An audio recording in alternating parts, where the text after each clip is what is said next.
Indie wrestling fans, are you curious to find out what we know about Cold Fury? Well, you're going to find out as we break down Chaotic Wrestling's big event of the year here on Ring Respect Radio. And we're going to say, boom, just like that. It's Thursday night, and that means it's party time with us. We're the Video Bros. I'm Bobby Munson, and the man sitting right beside me, he's the man with the angelic voice. He's Papa Smokes. Papa Smokes, happy Thursday. How you doing, brother? Woo, happy Thursday to you, Munson. Happy Thursday to Ed Fries, our special guest tonight. Yes. And a happy Thursday to all the wrestling people out there. Yes, good evening to Ed, our special guest, joining us here, as always, 3 years back-to-back, doing the Cold Fury reviews. Ed, you just got off stream earlier with Peggy doing Marvel Talk. Now you're here with us. How you doing, sir? I'm good. I'm going to have to fill my water at some point, but so far, so good. Sounds good.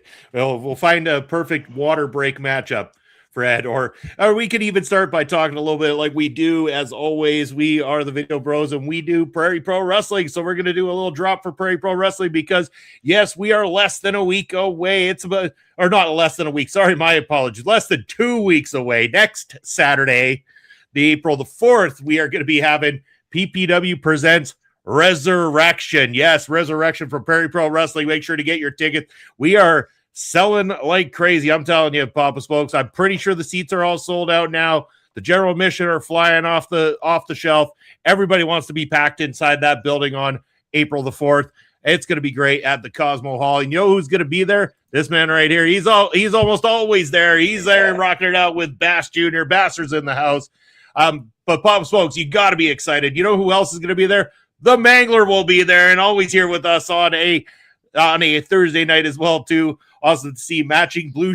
Oh, yeah, look at this. Matching blue shirts. This wasn't even planned here. That's good call. Good call. Love it. But yes, Papa Smokes, PPW, are you excited? Extremely excited for Resurrection. Less than 2 weeks away on another Saturday night at the Cosmo Hall, just off Broadway. And hey, we had a little, we were just thinking that it might be spring finally here in Western Canada. It isn't. We just got a fresh blanket of snow all over everything. But you know what that blanket of snow isn't going to cover? The enthusiasm of the PPW Nation. They will be out in full strength. They'll be lining up at the door. They'll be filling the venue. They'll be getting beers, White Claws, Jacked and Juicy beers, all the rest of it, and I can't wait to see everybody again and to be part of the PPW action. Yeah, it's going to be a fun time. And before we even start doing our review, I also wanted to bring something else up and kind of do a bit of a cheers here tonight. I've gone and got myself a bit of a drinky drink here tonight to share along, but I did want to give a special shout out. And yes, hello to Grainmaker Wrestling Podcast, our friend Blair from WPW Winnipeg Pro Wrestling's commentary team, also the Grainmaker Wrestling Podcast. Go check them out over on YouTube. But Papa Smokes, I'm here to celebrate you, my friend, tonight. I want to give you a very special shout out and a very special cheer for all of your hard work. Papa Smokes, I can't think about how far it goes back, but what I can do is let you know that officially tonight is 165 consecutive weeks of Papa Smokes on a Thursday night here on Ring Respect Radio. Papa Smokes, it's unheard of. Congrats to you, man. Cheers, brother, for all of your hard work and dedication. Well, hell yeah, Munson. Thanks to that. I wondered what the streak was at because I know it's been pretty long. I've been grinding away on these Thursdays. We've been all grinding away. All the great podcasters on Ol'Ed podcasts. I love it. I'm willing to do my part in any way I can. Did you say 165 straight? Yeah, 160 for you and 165 straight. Now, too bad. I know that Bastard saying cheers to Bobby. No, I can't even take any credit, my man. I actually missed exactly 2 years ago to date. I missed a Thursday night, and Ed Fries over there stepped in to talk Cold Fury with Papa Smokes, which is what kicked off the Cold Fury reviews right here on the channel. So yes, and I think there's no better time to segue into it, guys. Let's talk about Cold Fury 24, Cold Fury 2026. Ed, I want to start with you. Just talk a little bit about Chaotic Wrestling for anybody who's not familiar just yet, and a little bit of the area as well too, where the shows are held, all that kind of stuff, fun stuff. Yeah, so Chaotic Wrestling is one of the Northeast New England, USA territories. They run primarily out of the Merrimack Valley-ish area. They run Lowell, they run Watertown, Tewksbury, a variety of different towns. They're adding Malden. They're doing the Boston Brawl in a couple of weeks at the Exeter Academy, which is ironically the school where Brad Cashew teaches wrestling at that school. He's the coach of the wrestling team. Good Lord. Yeah, which is always fun. But yeah, this one happens to come out of the Lowell Collegiate Charter School out of Lowell, Massachusetts. It is the gymnasium area, which I love for an indie show, having that, they have the seats, which are easy to sell out, but then you get that extra added bit of availability with having a bleacher style. So you can sell those cheaper, general admission seats so that families can really come out and enjoy themselves, because you don't have to pay, some indie shows are $60-$70 a ticket. I love that Chaotic. It's like, there are some in the area here that run some of the big name independent talent that come through and that are $60 and plus a ticket. Wow. Okay. Just so you know, $30 for seats at PPW, $15 for general admission. Just letting you all know. Chaotic's big show is $35. So for Cold Fury, you're paying $35 for the front row, $25 for the second row. Seats beyond that, I believe, are $20, and then general admission is like $15 or $20. That's fantastic. And that's the expensive show. That's the expensive show. Like that's their. Well, I mean, with the exception of the show we're not going to talk about that happened a couple of weeks ago. But yeah, that's for their normal shows that air on their YouTube channel. That is how they operate them. Fair enough. No, that was a great introduction, and their prices are very reasonable. I got to say that for sure. Yeah, that's always been a thing in the territory system too. Is it's advantageous to run high school gymnasiums because you can get the promoter can get them for cheap. You can do the publicity. You can get the students to help out with the publicity, and then it helps the school to make some money. They don't get many chances to make money in the private sector outside of the school system. So to host events like this, it's advantageous on both sides. It'll work out nicely for the school and for the wrestling promotion. Yeah, 100%. And again, it helps with burnout in the marketplace, because if you're going to run shows, Chaotic typically runs on a 2, maybe a 3 week at most frequency. I know you guys run on a less frequent basis because you run the same venue, time in and time out. You guys run basically the same venue. Whereas with them, they're moving venues, but to avoid burnout, the low ticket prices help to make sure that you can continue to keep going and going and going. It helps, the ticket price level helps create fans that are going to constantly keep coming to your product, because you can go to 5 or 10 Chaotic shows for the price of one WWE show and they come to town. Yeah. So and that's a big bonus. Ed, can I ask you, so Chaotic runs at least one show a year in Boston, in the actual city, but these other ones in Lowell and Watertown, etc. How feasible would it be for someone living in the Boston area to travel to all these shows? Is there much distance between all of them? They're all within an hour of each other at the most. Okay. Like, yeah. It's 10 minutes for me to get to. It's about 10-20 minutes for me to get to the Lowell shows. The Tewksbury show is about 15. I've not gone to the Watertown show, so I don't know how far that is. But if you're in the city, that's even closer. But like, let's put it this way: they ran Cold Fury in the middle of March. They're running Friday, April 3rd. They're running Lawrence, which is a new venue for them. They're running that on the 3rd. On the 17th, they're going back to Tewksbury. On May 1st, they're going to Watertown. And on the 22nd, they're going to East Boston. Okay. So in the span of 2 months, there are 4 shows. From the beginning of April to the end of May, there are 4 announced shows that they're running. And again, that's not that, like, that's big for an indie company, because indie companies don't typically run, with the exception of places like Beyond. You don't get to run, basically bi-weekly shows. I mean, Beyond runs 2 shows weekly every week, which is crazy. But Bobby, could you imagine trying to produce a wrestling show every week, every Monday, every Thursday. Could you do Yeah, that? it would. Could I? Yeah. Like do I want to? No, that's the better way of putting it. It is very possible. In fact, I'll tell you, like when we run Prairie Pro, I take those 2.5, 3 hour shows, I have them edited in one evening. So I could do it essentially, but I don't want to do it because it is strenuous to sit here at a computer and do it all the time. And cheers, Eric, in the house here. Thanks you for joining us as well too. But so talk about the prices real quick again. I just want to I pull up their next show. So the show Total Chaos in Lawrence coming up. They have front row seats for $25. Nice. Second row seats are $20. The floor seats are then $18, and the general admission is $15.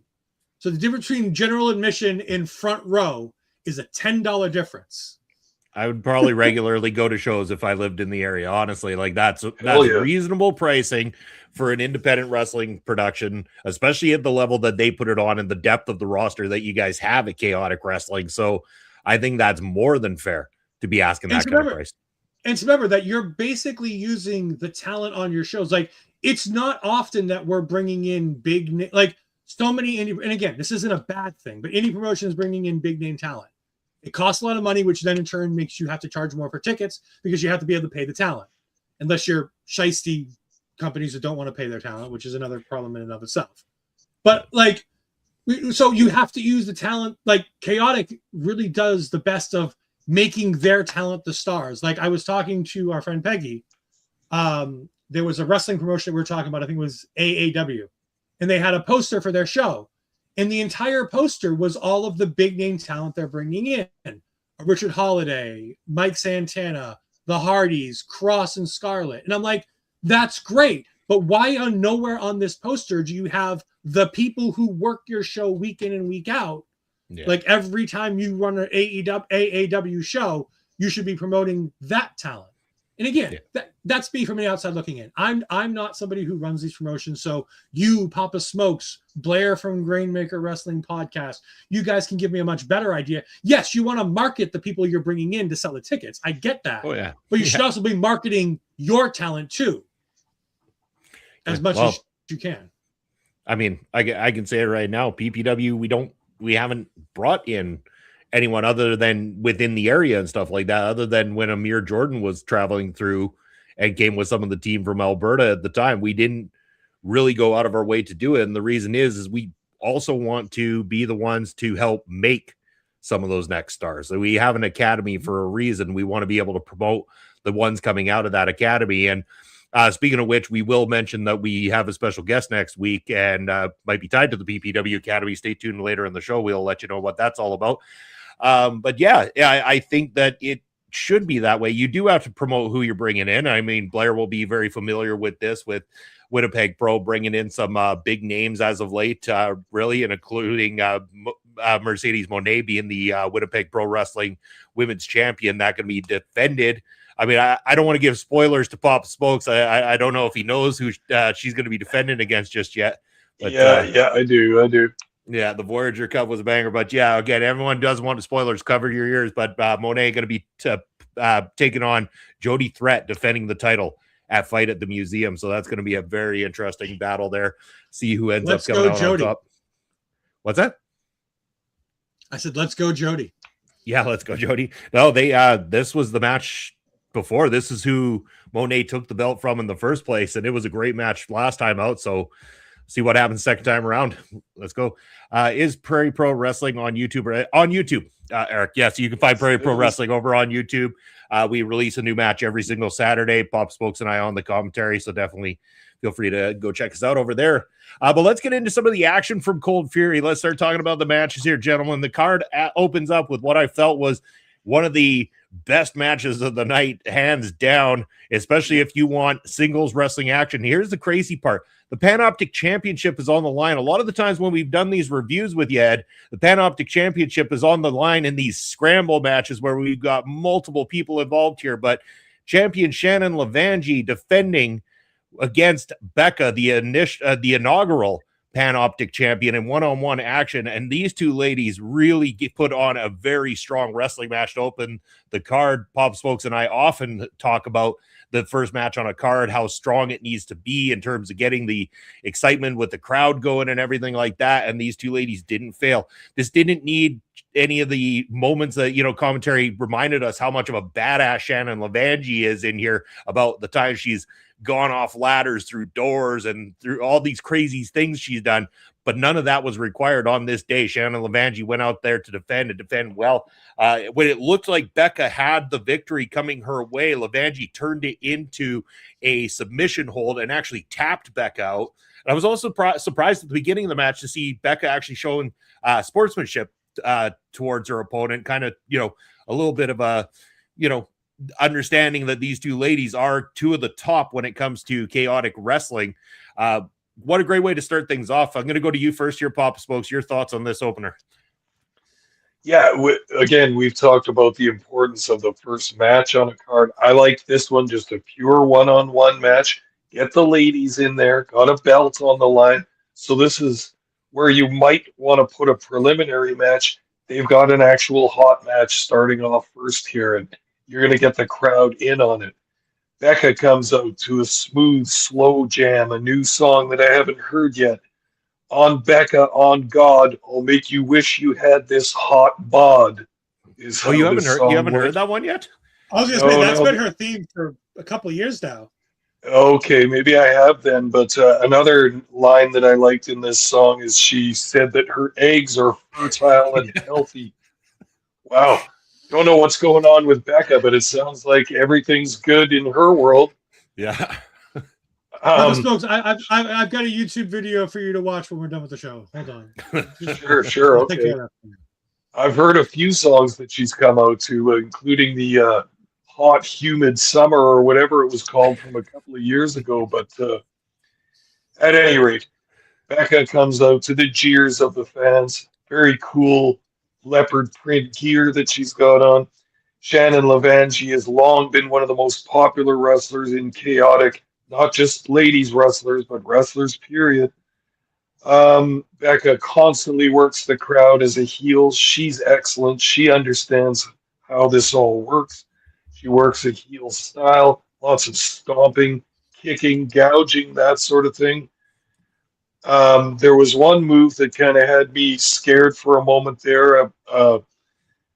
Levangie had Becca in what I would call the beginning of an Alabama slam position with the legs over the shoulders, but then she did a backwards pile driver. Whew, that looked like that could have hurt and could have been dangerous, but everything seemed to be okay from that one. And only a 2 count. Becca's got some nice moves off the ropes, but Shannon Levangie is dangerous off the ropes. Very skilled aerial wrestler. Eventually, she transitions a pin attempt into an elbow bar, arm lock kind of deal, and gets the tap out submission. Very nice match. 13 minutes approximately. Your crowd is warm. They've seen a nice ladies match for the Panoptic Championship right off the bat. There you go. First match served its purpose and did very well here. Sure did, yeah. Over to you, Ed. Yeah, I love this. I had the distinct honor. I know I didn't get to mention this to anybody in the Discord at all. The last time I went to a chaotic show, it was Shannon's first time with the championship after she won it. And she ended up calling out as an open challenge and ended up being a 4-way. I had the distinct honor of sitting next to her mom and dad, which was really cool. And they were very, very excited. And Shannon came over and gave them a hug. So she's right there. I love Shannon Levangie. When I went back to Chaotic for the first time since the pandemic, she was the first wrestler I saw going back to the indies after the pandemic, when I took a break from going to indie shows after all of that. She's become a favorite of mine. I love the whole troublemaker. I love the relentless turn that she's had now since she's come back from her injury. She's no longer a troublemaker. She's now relentless. And how they incorporate that into her wrestling style, into her gimmick. I like the idea of her having Paris Bandel here, because if you watch Chaotic, you don't know they're friends. because they've always been at odds with each other on the chaotic side of it. However, everywhere else in New England, they work as a tag team for the most part when they work together, and they work as a team called the Brats. They're basically like those Brat dolls that you will have seen kids running around with. But that's their whole gimmick, is that they're these uppity brats that just, they're all about themselves. It's basically the Paris Van Dale character, but transitioned onto Shannon Levangie. Seeing Shannon work as a heel is fantastic. I miss it. I wish Canada could embrace that a bit, because the heel Shannon Levangie is fun to watch. Yeah. And I kept thinking, when is Paris going to turn on her? Because the only reason I feel like you have Paris out here with her is to have the Paris turn. I hope they do the pivot and they don't turn Paris, and I hope they turn Shannon. I'd love to see heel Shannon with that championship being mad at Paris for costing her something and really going after her that way. But in the end of the day, after a 5-minute Becca concert that was 4 minutes too long, we had a great match and I enjoyed it. Fantastic. I love how you ended with that as well, too. Well played, Ed. But yeah, it was a great way to start the show. Next up on the card, we had the Chaotic Wrestling New England Tag Team Champion, or the Tag Team Champions was the next matchup. This was a tournament finals, and we had the Vegan Society, Seabass Finn and Sean Vegan Keegan, with Luke Varnas taking on the Shooter Boys, Aaron Ortiz and Anthony Vecchio. I want to this was solid, but I also want to go to you right away, Ed, because I want a little bit of background, because I didn't keep caught up enough to know what went on with the tag team titles, why we got here to this point in this final. Yeah, so this is an easy one. At the last time we were with Chaotic, at I believe it was Breaking Point that we covered, we had the All Out Ladder War, where the Powers of Influence won the tag team championships. Zamora. Yeah, okay. Yes. Jose Zamora went to Puerto Rico shortly after that, and unfortunately, he injured his shoulder. He dislocated the whole shoulder. It's in real bad shape. He's had surgery. He's on the mend. He's seemingly doing very well. I've been keeping up on his social media. He's a wonderful young man, and his social media now is really interesting, seeing as he's not in the influencer role, and he's kind of just doing more of his own thing and being more of a bit of a baby face, which I think is real fun and interesting. However, when that happens, obviously they need to make a pivot with Chaotic. So they pivot away from DJ Powers with the championships, and they vacate the titles, and they have a tournament. The breadwinners are a part of this, which is the tag team of Cash McGinnis and Patrick Wheatman. And you had the Monarchy was in this. You had the OGs, the Chaotic OGs of Chase Del Monte and Trigger the OG. You had the unit of Danny Miles and JT Dunn being the former champions. Whole bunch of stuff.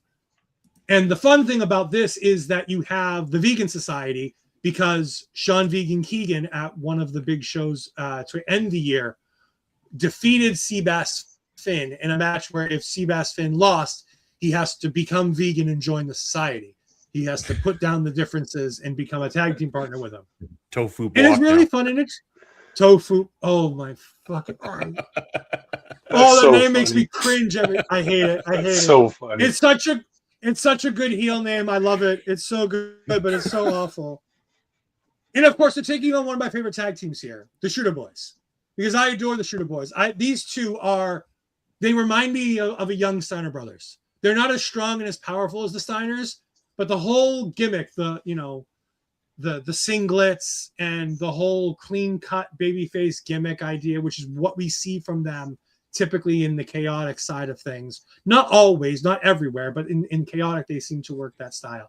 And they work a Steiner style. One of them's high energy, high flowing, and the other one's a bit more technical wrestling savvy, a bit more. I love the two of them. The promo they cut in the video package beforehand was great to see, because you don't get to hear them talk very much.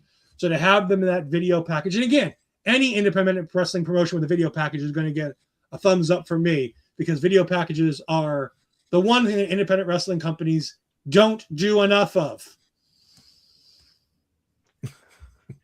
You hear that, Munson? Note it. I'm not calling out any particular independent promotion. I'm just saying that independent promotions that put the time and effort into a video package are a plus. I'm not saying you have to do it. And again, I do agree with you. And again, like the companies, like, and again, I was actually calling out other companies. I wasn't even thinking of PPW when I No, I know. It's all good. Don't worry, man. But a company like PPW is the perfect type of company to do it because of that you have so many matches that have a story, that you have these programs that go from show to show to show to show. Because so many independent promotions are who do we have that we can book and how do we book them in a match? And you don't have stories going from show to show to show. So you don't have the opportunity to really utilize a video package the way that Chaotic was here, where you have this story of this tournament that you can use. This match is my favorite match on the card, by the way. I love this tag team match. I think it's fantastic. These guys got me biting every time for every pin. I thought about 4 or 5 times the Shooter Boys won this match. I thought about 2 or 3 times the Vegan Society was going to win this match. I was rooting for the Shooter Boys, and they lost, which is fine because I expected the Vegan Society to win at the end of the day because the former champions were heels. So all of your plans that you've got, if Chase has got plans going for the future, he probably had baby faces booked to chase the powers of influence. So if you still have that plan, you're still going to have baby faces chasing the Vegan Society. Yeah, it makes a lot of sense. Yeah, Papa Smokes, your thoughts? Yeah, I also enjoyed this match a lot. It was a standard style tag team match, nothing fancy, no bells or whistles. But like Ed said, the Shooter Boys jump out at me too. They have that white meat babyface energy. Ed, you compared them to the Steiner brothers. I was thinking world's greatest tag team, same idea. Shelton Benjamin, Charlie Haas, that sort of thing.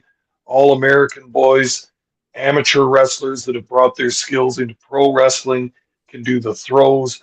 One of the Shooter Boys did a nice double Northern Lights suplex to the 2 vegan guys. That was really cool. And they've got that babyface energy. Fought from underneath throughout this whole match and then ended up through the interference of the soy boy on the outside, end up taking a loss in this match, but really don't look any the worse for it. Shooter Boys will remain one of the top tag teams in the company, I would imagine, and the Vegan Society continues with a heel run with those belts.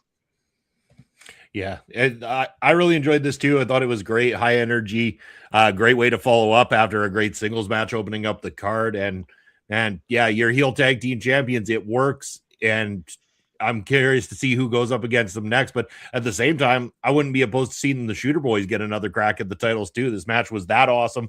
I think that they could easily carry this on and continue on with it. So, next matchup on the card. Oh, sorry. Yeah, go ahead. Before we get there, the next challengers for this title are actually the Monarchy. It'll be Prince Jamari and Queen Ariel taking on the tag team champions at Total Chaos in Lars. Well, I go Monarchy.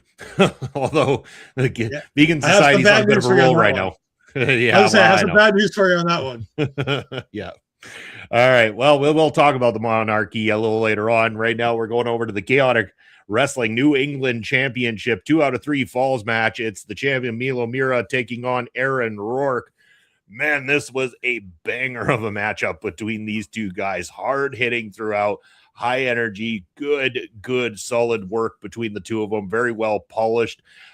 These two guys are at the top of their game. I wasn't bored at all through this. I mean, it had the standard 1 fall each type situation that you're used to in pro wrestling.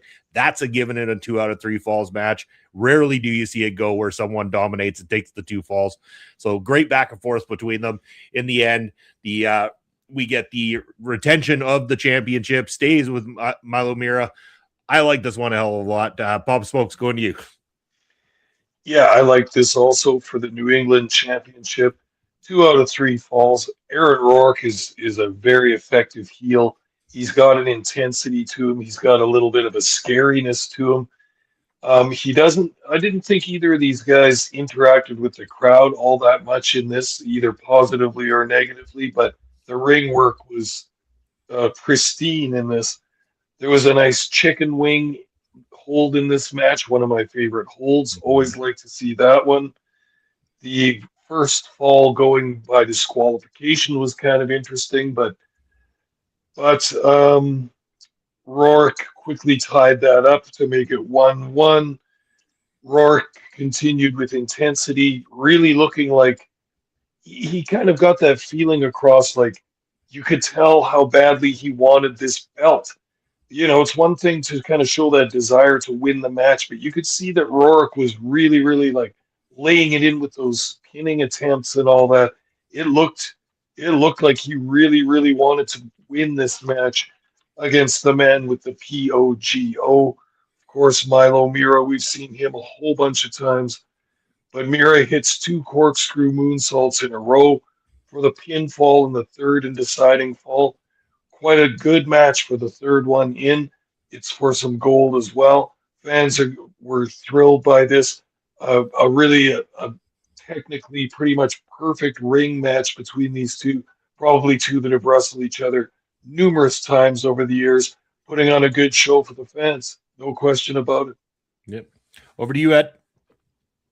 Yeah, I mean, Aaron Rourke is just what else can you say about the new WWE Evolve champion, Aaron Rourke?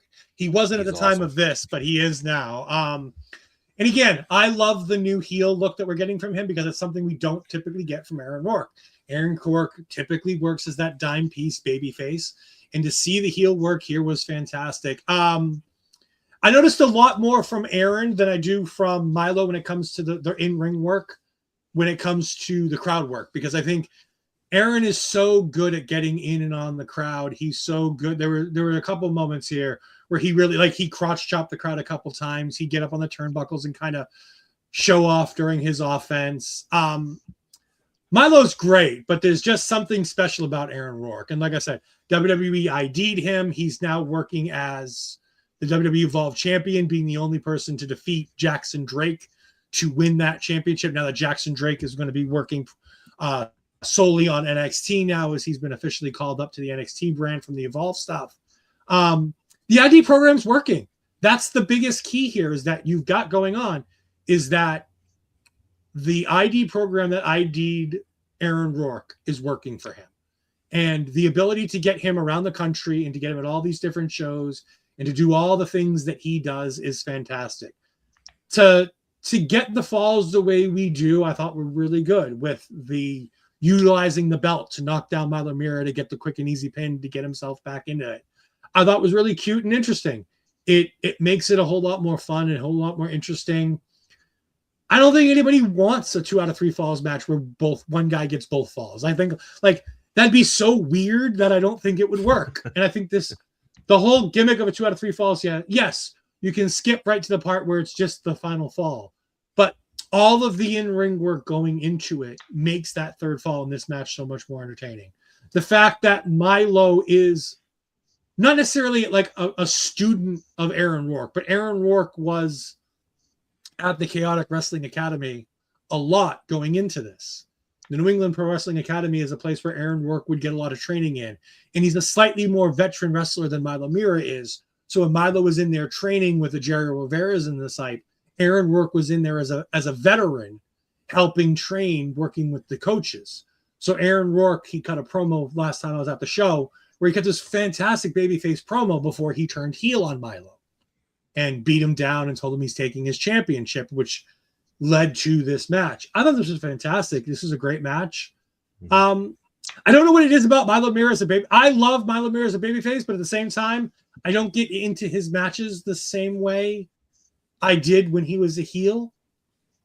Like there's a small disconnect between me and the Milo Mira babyface character on the in-ring side that I just miss. There was something about him in the GGC. There was something about him in that tag team with Armani Chaos that was special and different. And there's something that doesn't come out of him when he's a babyface. And I don't know if it's a problem with me or if it's a problem with how his character is, but for me personally, and again, me personally, not saying he's not doing a good job, there's a disconnect between me and the Milo Mira babyface character that I can't get over. But again, I will talk glowingly about both of these men all day, but Aaron Rourke is one of my favorites, and I'm so glad he's getting the publicity and the push and the WWE ID stuff that he's getting, because people need to see him on the top of his game, because he's just that damn good. No, he's polished. He's great at what he does. The fact that he's still working these shows as well, too, coming in and, giving the rub to someone like Milo Mira is fantastic to see as well. It was great. Great all around. Well done by these two gentlemen. Next matchup we had. Can I ask Paul. a quick question before we go on? I think you guys might know better than me, but as far as WWE ID goes, we've seen two chaotic regulars receive those contracts, from Ricky Smokes to Aaron Rourke.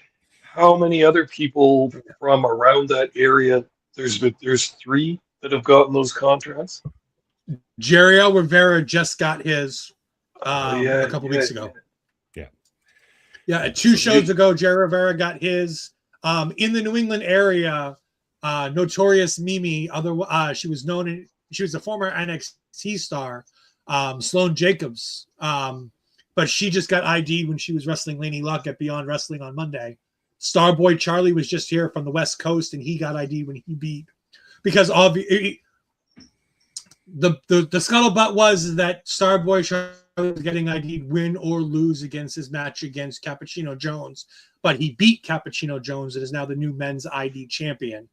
But yeah, there's 3 that are definitely local, like the Chaotic Run locals, with Jerry Rivera getting his, Ricky Smokes now being on NXT and being an NXT tag team champion.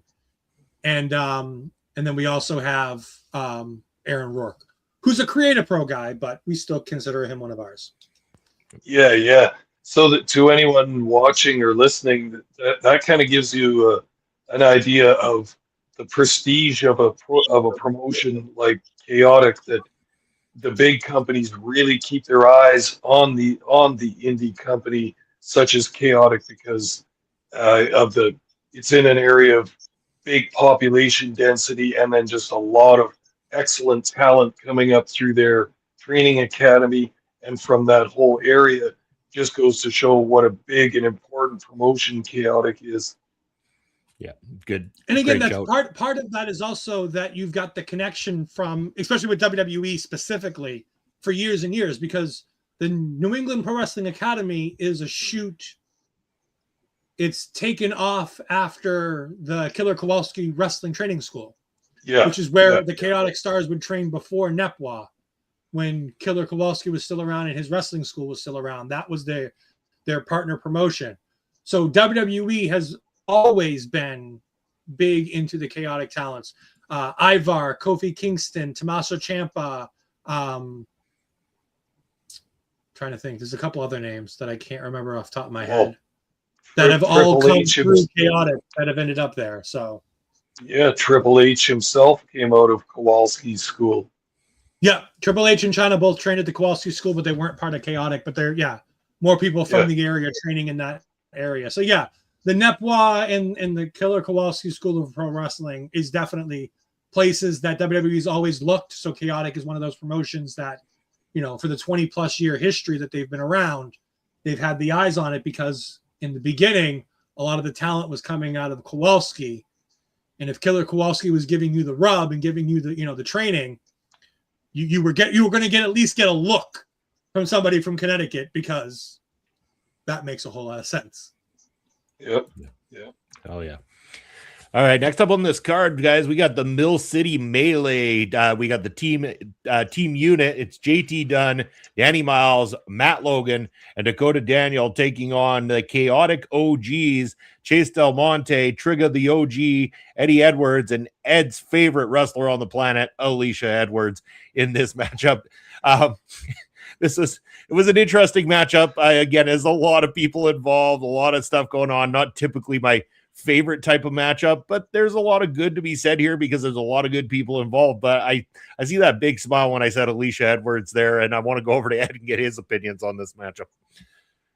I'm still twitching from having to, and not only was it bad enough that Alicia was in the match, Chaotic's putting her, like the commentators are putting her over like she's God's gift to women's wrestling. She's a 3-time women's champion. Yes, but that's not a part of the history we try to remember. Look, Lish is getting better. Like, people forget how long she's been around. Like, When Samoa Joe got signed to NXT, I was at a show in the area that Lish was on. Like, she's been wrestling that long. Yep. That and like, she's so much better now than she has been in the past. And I love to give her shit because she's not the most talented in-ring wrestler. The things I'll give Alicia Edwards, she will do everything and anything asked of her with no questions, no qualms, and she puts herself out there. She is an entire character from the moment she sees the crowd to the moment she goes behind that curtain. She is animated. She is a character. I adore the work that Alicia Edwards puts into when being out at ringside. She is fantastic. Her in-ring work may be a bit suspect, but I give her all the credit in the world for the things that she does and the things that the way she works. Like I said, her in-ring skills aren't the greatest, but then again, she wasn't the worst person in the match. So A+ to her for that one, because we did have a celebrity in this match. Because the one thing that Bobby didn't mention and hasn't mentioned yet all night, and I was surprised he didn't mention, is that the entire Cold Fury show was sponsored by Merc Clan. Merc Clan is a gaming group that JT Dunn is a part of. He's a co-owner of, and the owner of the show of it is Dakota Daniels. He's the guy who basically runs the show over there. Him and JT are in business together, and they were the name sponsors on this. It's not his first time on the show. He was a small part of the show before, where he got into Chase's face and took Chase down during one of Danny Miles and JT Dunn's like 3-part series that they had for the world title a couple of years ago. He's not bad. He's good. He knows how to do the basic bumps. We've all seen a celebrity match. That's basically what he does. He's a big, imposing son of a bitch, though. Yep. Especially when they pair him with Alicia. When they pair him with Alicia, it's so much fun because he's up here and Alicia's out here. It's barely at his belly, and it's hysterical because she's tiny. I wish it were just a full, like, melee 4 people versus 4 people and not a tag team match like they made. It's a Mill City melee. It should just be 8 people going at it, going nuts, going crazy. I didn't love the fact that it was a tag team match. However, I will never dislike a JT Dunn match because JT Dunn and Danny Miles are fantastic. JT told me I had to say nice things.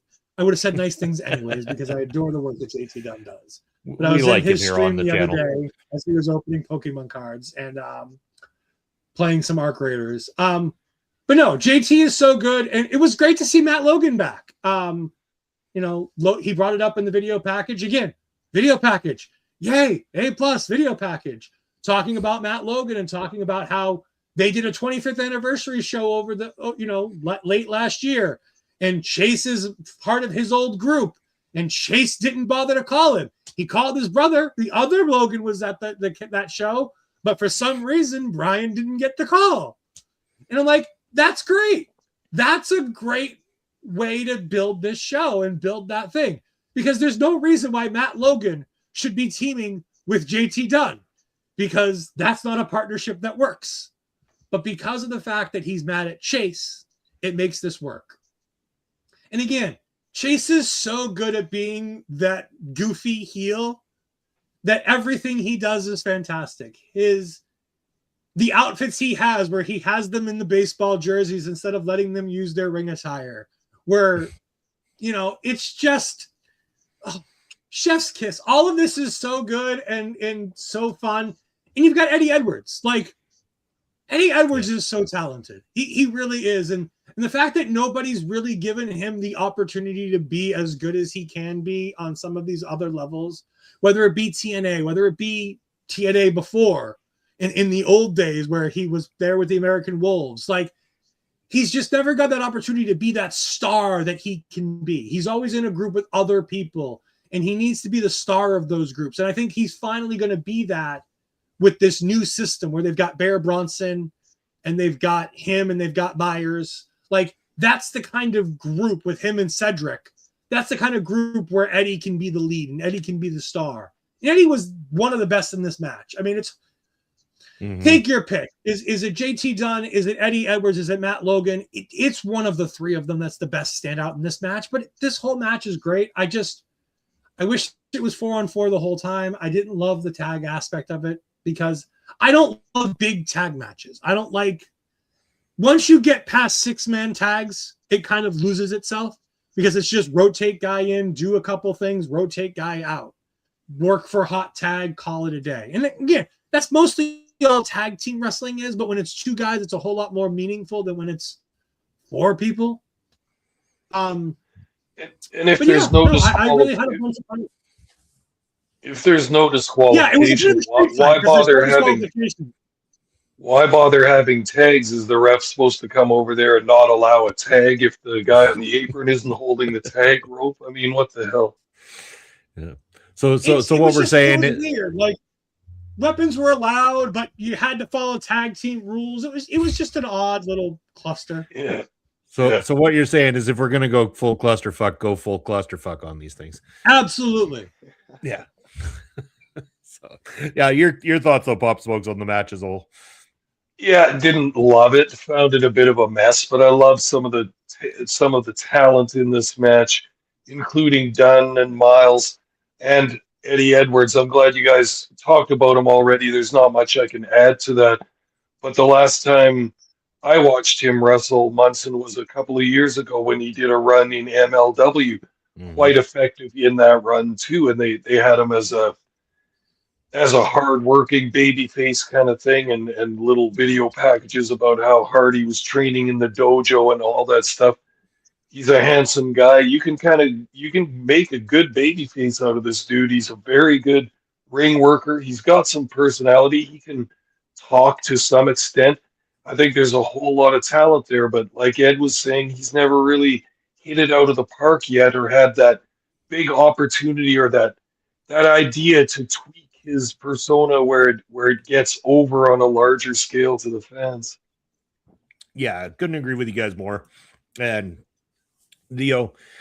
it's a lot of great talent in there, but it is a bit of a mess. But yeah, a lot of great people involved, including, like you said, props to Eddie Edwards. We know how great a worker he is, and we want to see more of him and more of a lot of these people in this matchup in particular.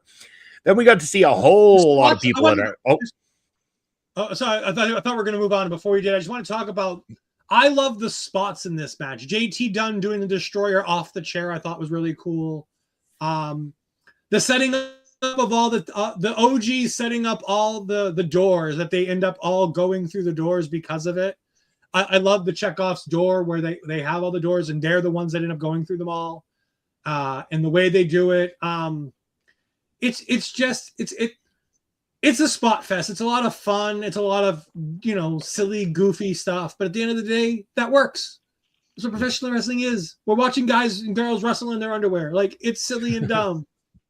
And it was a break from the other types of matchup that were on the card as well too. So it did give us something different. What we got, it was very different in the next one. We got a whole lot of look into the depth of the roster at Chaotic Wrestling because we got the Who's Up Next Battle Royal to determine the next future Chaotic Wrestling Heavyweight Championship opponent. So here are some of the names we had in this one. We had King BMT. We had the Breadwinners, which is Cash McGinnis and Patrick. Oh, hold on. Yeah, say it, Patrick. There we go. All right.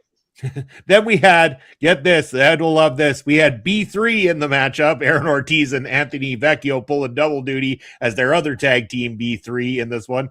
Calvin Dumont. We had Godric, Shizo Kuza, I believe it is. Bobby Casali.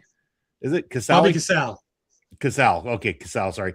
Omar Lacasa, Livia, Sydney Bacabella was in this matchup. Yeah. What the fuck is I'm gonna ask you, Ed, what the fuck's a banana girl after this? We're gonna go to that in a minute. No. DJ. All right. Go ahead. All right. We had DJ Powers, we had the Monarchy, Queen Ariel, and Prince Jamari, isn't it? Mm-hmm. I believe. Okay. Then and that was who in this match. But please go enlighten me, Ed. A banana girl. What is the deal here? So I've talked about with you guys how at every show there's a girl who wears the banana suit, and she always has silly signs, and they're always pointed at the Monarchy. There's a reason for this. It's Ariel and BMT's daughter.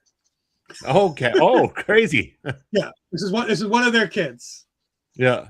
And so All right. they brought her into this. This isn't the first time. She was involved in one of the matches at some point before too, where she's gotten involved a little bit. And again, in a match like this, coming off the intermission, it's a time where you can kind of do something silly like this, where you can have her in this match, and especially when you're having her work, opposite DJ Powers and what's his name, Calvin Dumont. Like when you're having her work with them, it's the perfect opportunity to bring someone like her into this, because those are people that you can trust to have some fun with her, do the things you need to do, and then safely put her down on the outside so she doesn't get hurt. And so nobody can. And again, the fact that her father and her mother are workers in the match, can keep an eye on her to make sure she's okay, things like that. I was surprised to see Calvin working heel here, because a couple weeks ago I shocked Bobby to death when I said, hey, I'm at a chaotic show and they're trying to turn Calvin Dumont heel babyface. And it was working. People were cheering for Calvin Dumont. Oh, so odd. So very odd. But so here's what I'm going to say about this match. Here's what I'm going to say about this match, and then I'll let you guys talk about it. One, it's great to see Omar La Casa again, because I love this Rico Suave chubby guy. I think he's great. He has my energy. He does the exact type of thing that I would do if I were given a wrestling gimmick. So I think it's hysterical. Seeing Sydney Bacabella in a wrestling ring as a competitor, chef's kiss, fantastic. It's great. Yeah. No notes. And again, just having the ability to see Bobby Casale. I want to see more of him, Chaotic. Stop giving him the short end of the stick.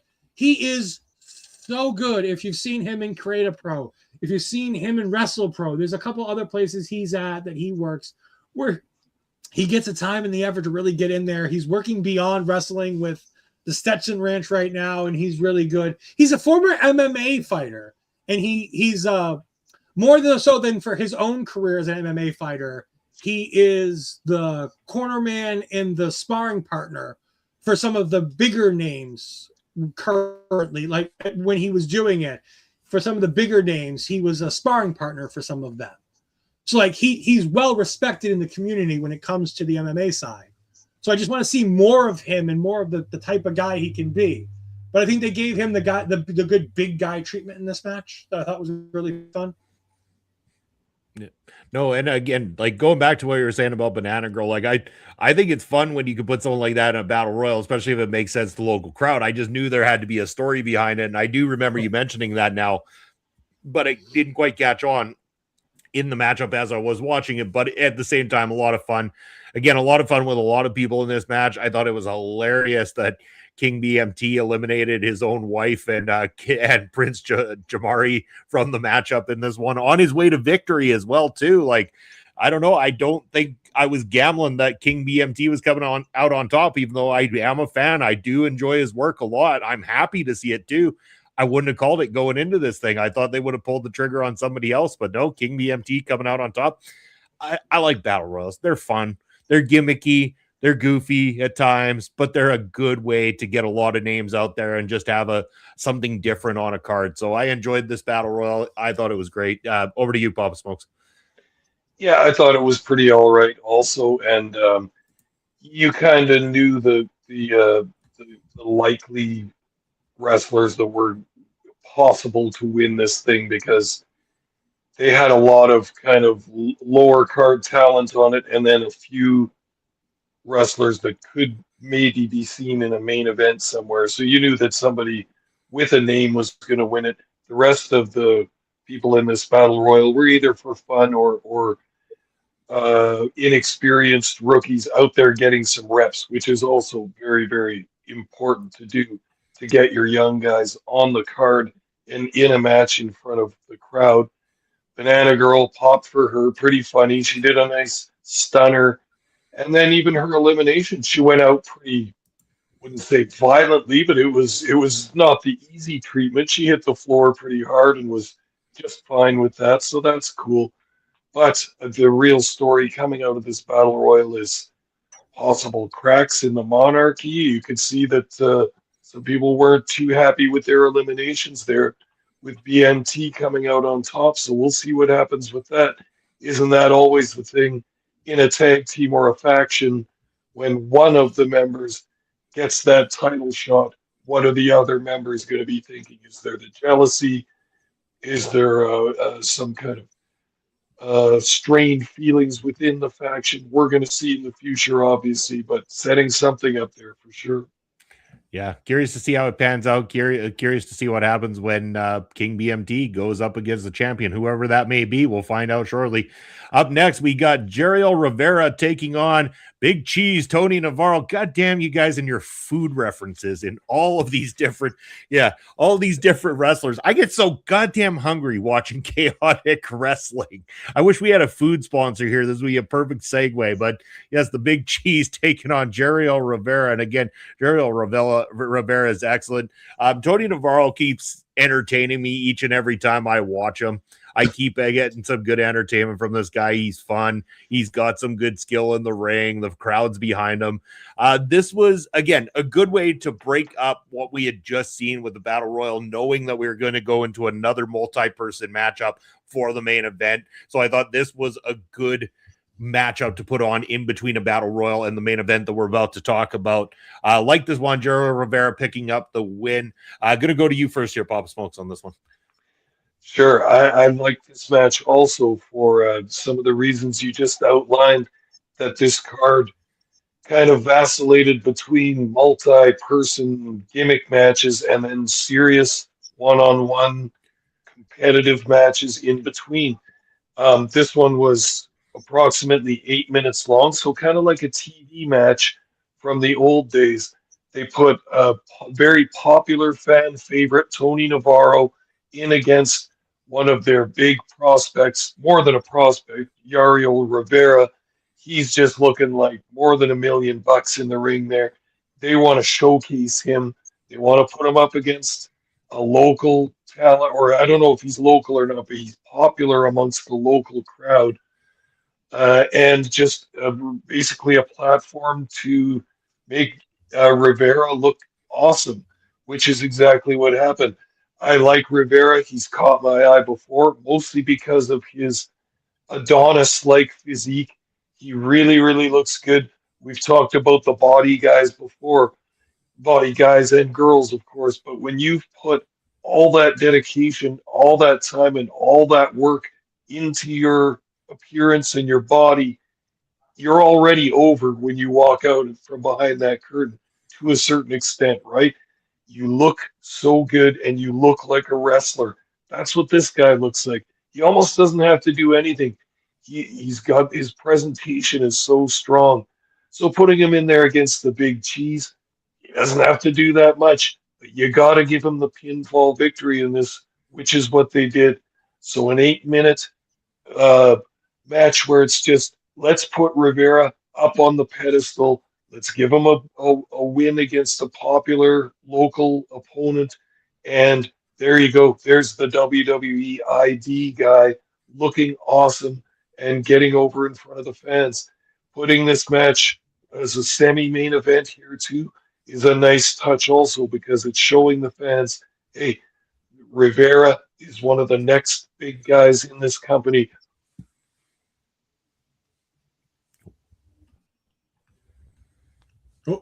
I don't hear Papa Smokes anymore. Is that? Oh, neither do I. I wasn't sure if it was me. Okay. I think we've lost your audio there, Papa Smokes. Okay, can you hear me now? You're back. You're back. You're back with us. So yeah. Okay, well, I don't know where I cut out, but at any rate, putting this match as the semi-main event is a nice platform for showing the world, hey, we've got one of the next big signees to the large companies in Rivera. He looks completely awesome. Let's show him off. 8-minute match. He gets the win. Boom.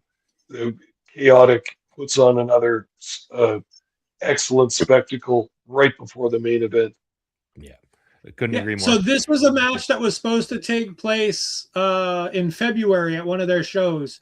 And the winner was going to get the ID contract. And then Tony Navarro got hurt and wasn't able to make the match.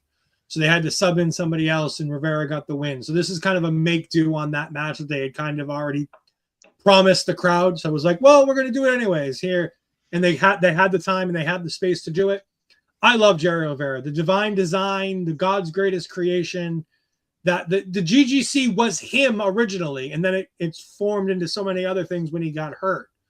But this whole divine design idea of him is great. As Papa Smoke says, he looks like $1 million, but he can wrestle. And so many of these guys that look that good can't do the in-ring work. And the great thing I love about Jerry Rivera is that he can do the in-ring work. He can be on the microphone. He can look like $1 million. He has the total package.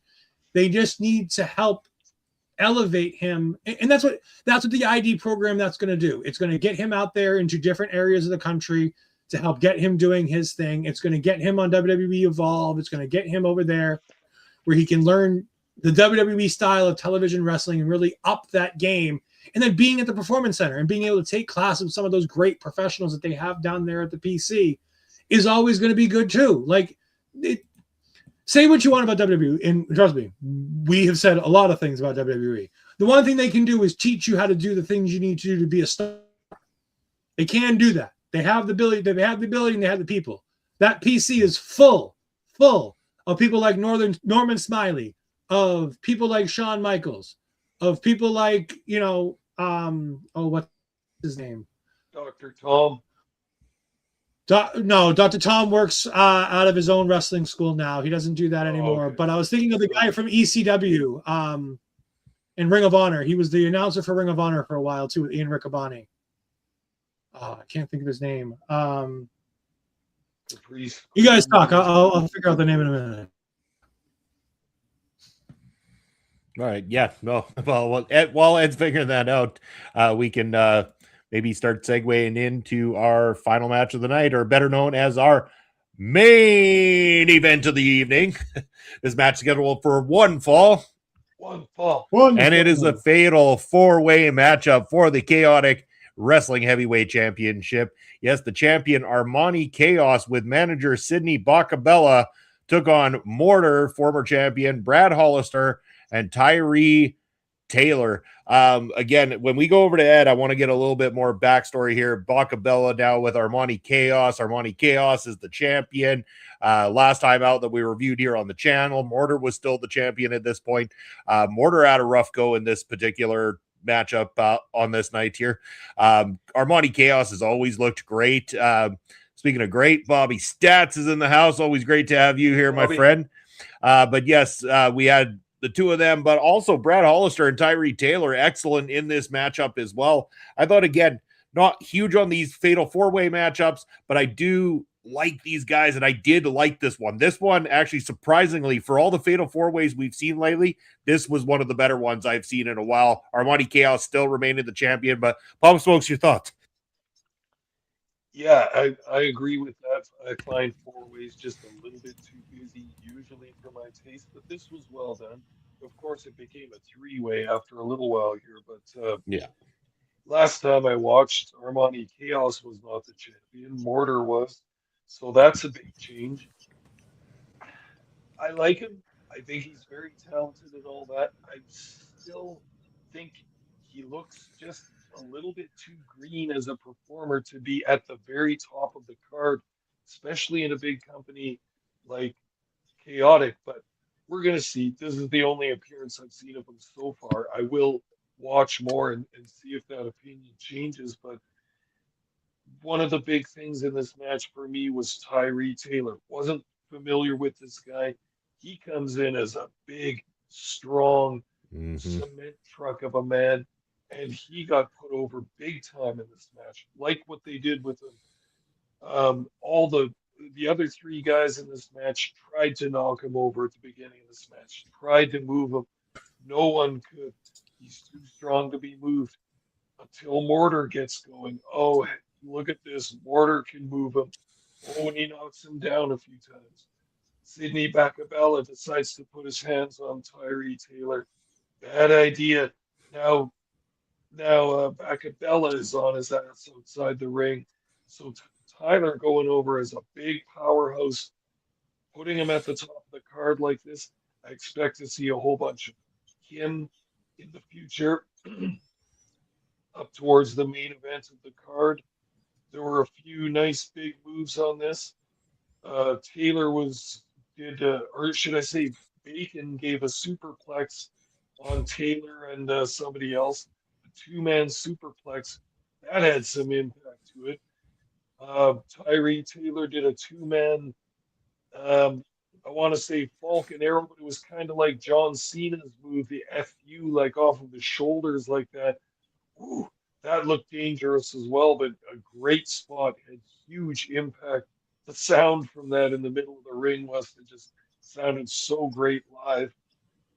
Tyree Taylor has an awesome sit-down power bomb that he hit just perfectly in this match too. That looked awesome.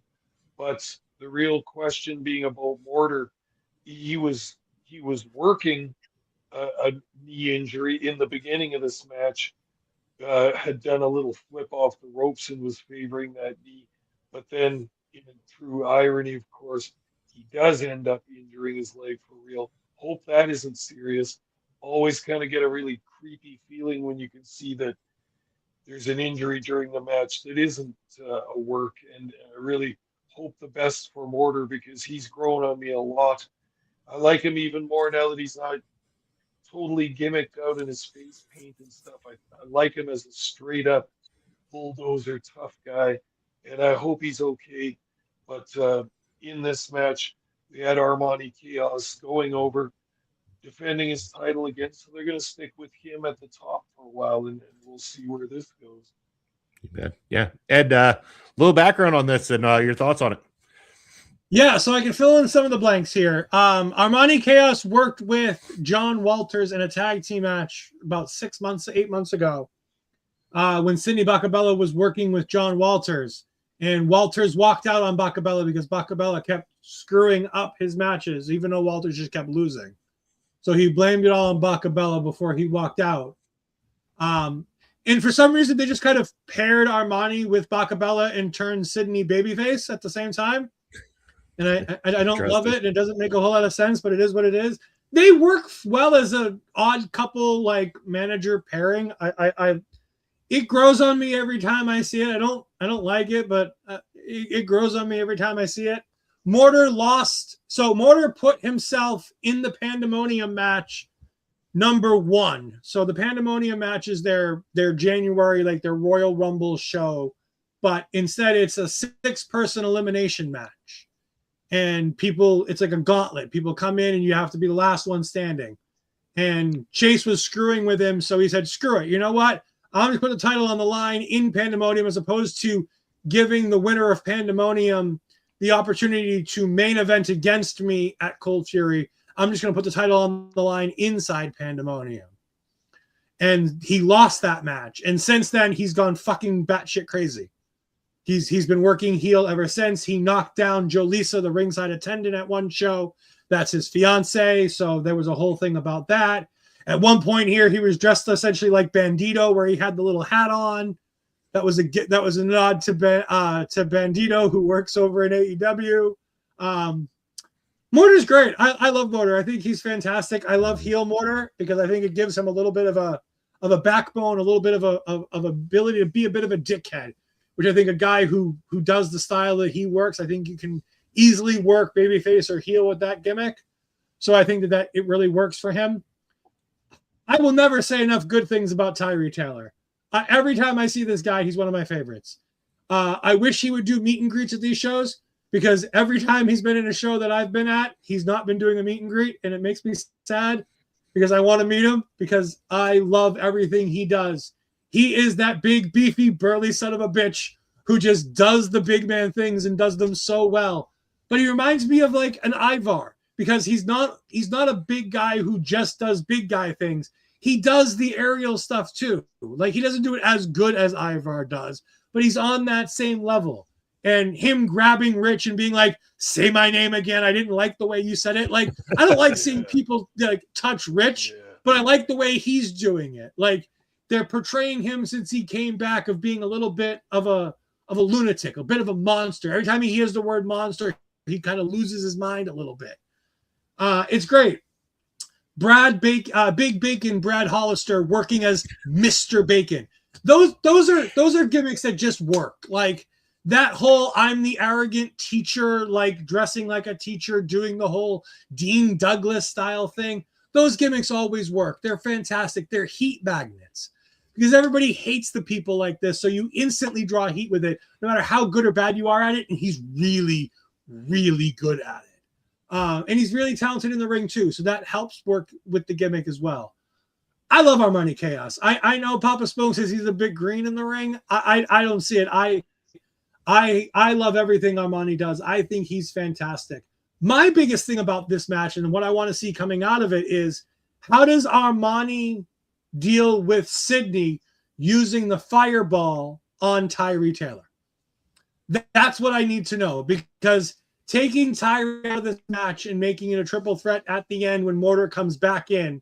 So it was a 4-person, then Mortar gets pulled out with the injury, so it becomes a triple threat. And then Mortar comes back and Tyree goes out with the fireball. I like how they did that. It helps make the clusterfuck of a 4-man a little bit more easy to deal with. And also the fact that they weren't just 2 guys in the ring the whole time. Me and Asher have talked about this, and I talk about this with Bobby every time. I love when you don't just do a multi-person match with 2 guys in the ring, 2 guys on the outside, and then you rotate them in. Yes, for portions of this match, that's what it was. But for when they get to that triple threat, they really kind of make it more, they work them all in. The injury spot works really well with, Sydney coming in and stopping the match and getting in the way and really helping put over the injury gimmick, which I don't think he's actually hurt. I think he's working the crowd here. Ironically, because somebody on this show did get hurt and they haven't worked since this show, and that's Shannon Levangie, who came out of this seemingly unscathed and had to pull out of shows because she's injured right now. Wow. So it's just, it is what it is. I like this. It's a fun main event. I think there's money to be made with Armani Chaos, and the things he does very well. And I like what he does, and I like the character, and I like the gimmick, and I like the vibe. And I thought these 4 are 4 vastly different people doing 4 vastly different gimmicks that all are doing it at a really high level, because none of them are the same. And you've got 3 heels and 1 babyface, and all 3 heels feel like different types of heels. And how often do you get that on the independent scene where you have 3 different types of heels going against 1 babyface in the same match? Yeah. And keep it interesting. That's the other point. Yeah. So no, but overall, I mean, the match was good. The card was great as always. I don't think Cold Fury ever disappoints at all. This was a solid card.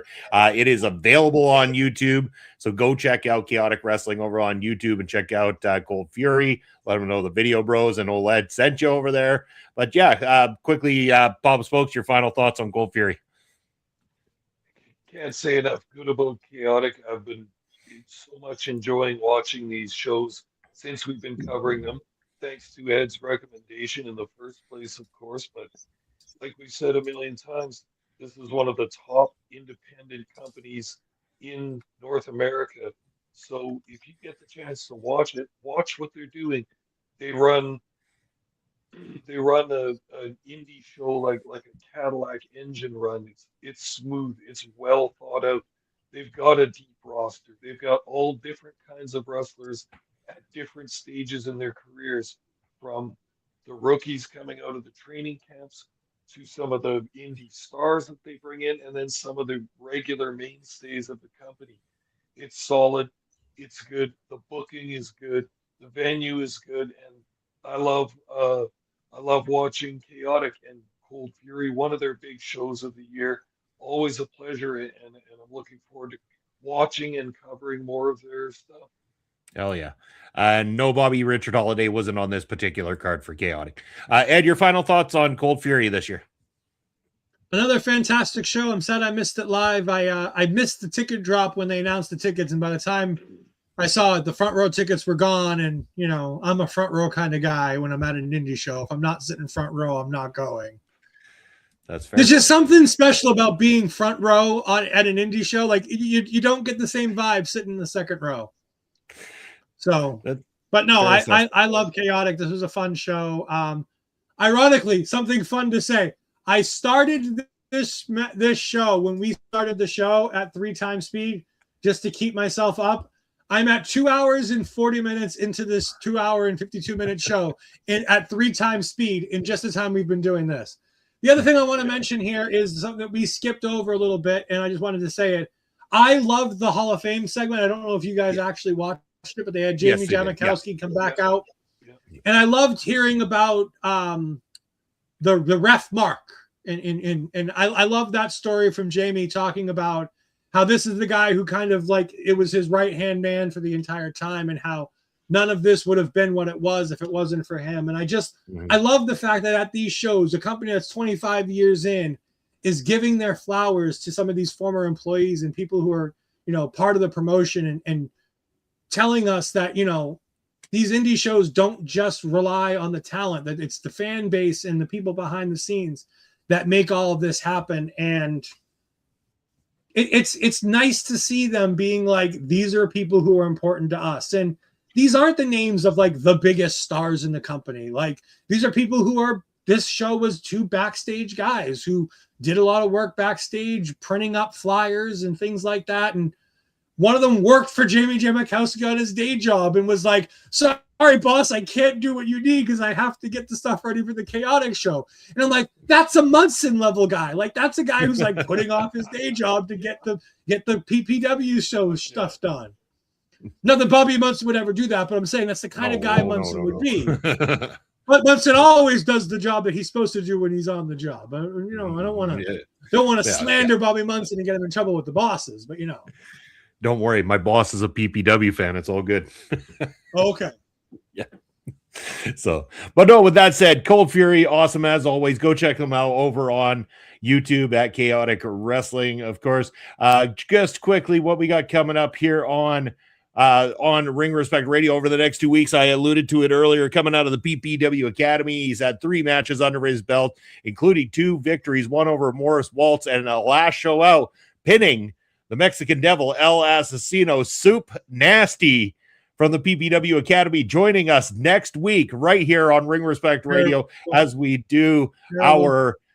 Yeah, I knew you'd love that one, Ed. But he's going to be here next week to talk all about his time in the Academy, his fierce few matches in with Prairie Pro Wrestling, and what's coming up next for Soup Nasty. So stay tuned next week to join us for that all PPW special.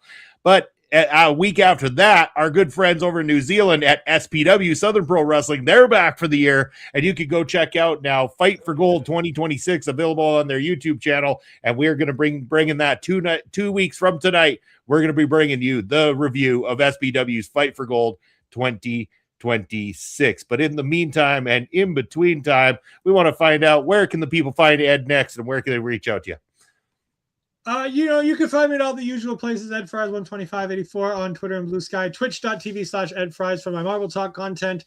We'll be back every Wednesday, we won't be back every anything right now, as we're trying to figure out how to make Marvel Talk work, because the best spot for us is the slot where this show goes on, because Andre is 2 hours behind me. So we can't go on too early, but we can't go on too late because Peggy's an hour behind. Plus with wrestling shows, it just doesn't really work very well. And of course, Peggy does her Wednesday watch-alongs with Perio Magazine, where they do their AEW watch-along. So our Wednesday night slot doesn't work anymore either. So we're finding our spots. We just did our first episode today, talking about episode 1 of Daredevil. We'll have something up at some point next week. Watch the social medias. We'll let you know once we decide what we're doing, whether we go live on a Friday night with me and Andre, whether we do all 3 of us recording on a Thursday night and having that show air on a Friday night. We will let you know once we know. But Marvel Talk will be back to cover all of the Daredevil Born Again Season 2 stuff. Right after that, we got Punisher One Last Kill. Then we got Spider-Man Noir coming up. And then after that, we got Brand New Day for Spider-Man in July. All kinds of Marvel Talk stuff coming up. And of course, taking over. We didn't have an episode this week. We should be back, I believe, this upcoming week. But again, watch social medias. We'll have more information on that once we know exactly what's going on with that as well. Fantastic. Now, the show's going to cost me money because that beautiful ticker of Papa Smokes is on the screen. He's going to let you know where you can find them. Yeah, all right. I'm here every Thursday on Ring Respect Radio, hosted by OLE Podcast and the Video Bros Network. Other than that, I can be found on Elon Musk's free speech wonderland known as X. I'm at smokes_papa and also allegedly on Twitch at papa_smokes_. All right. As for myself, Bobby Munson, over on the X Real Bobby Munson, Instagram, Threads, Video Bros SK, Twitch, it's Video Bro _Bobby Munson, and Blue Sky is Bobby Munson, BSKY.social. What I got coming up next, you can join me this Sunday with Andre, 11 a.m. Eastern Time for Point of View, talking about the week in sports. You can also catch myself and Papa Smokes over on Prairie Pro Wrestling Saturday afternoon with a brand new matchup coming at you. You can also catch me with Astrid. I don't know the release just yet, but we are either recording or going live or coming up with something. We will have our review of Ready or Not 2, Here I Come, coming up on the channel this weekend here for you. So stay tuned for that as well. But if you enjoyed the show here tonight, you found it at OLE Podcast potentially, go check us out on all social media at OLE Podcast and on YouTube and Twitch over at Our Local Establishment. You can also do a lot of great things here. We can do super chats as a partner here on YouTube. We can do super stickers as a partner. We also got those great options over on the Twitch side. But if you happen to be doing like this, watch it on a mobile the day after, if you're watching on replay 24 hours or more after, once this video stream has processed, you have the ability to provide hype points. Hype points, you have 3 times a week that you can give some of your favorite creators hype points to push them up the hype charts. And we want you to share that love right here on the channel with your favorite shows on OLE Podcast. Share those hype points with us and help us get up the hype charts so we can be seen by more eyes and get some better, even crazier audiences to join the live experience here with us. That's all we got for you this week. Thank you for tuning in. We will see you next Thursday night for more Ring Respect Radio.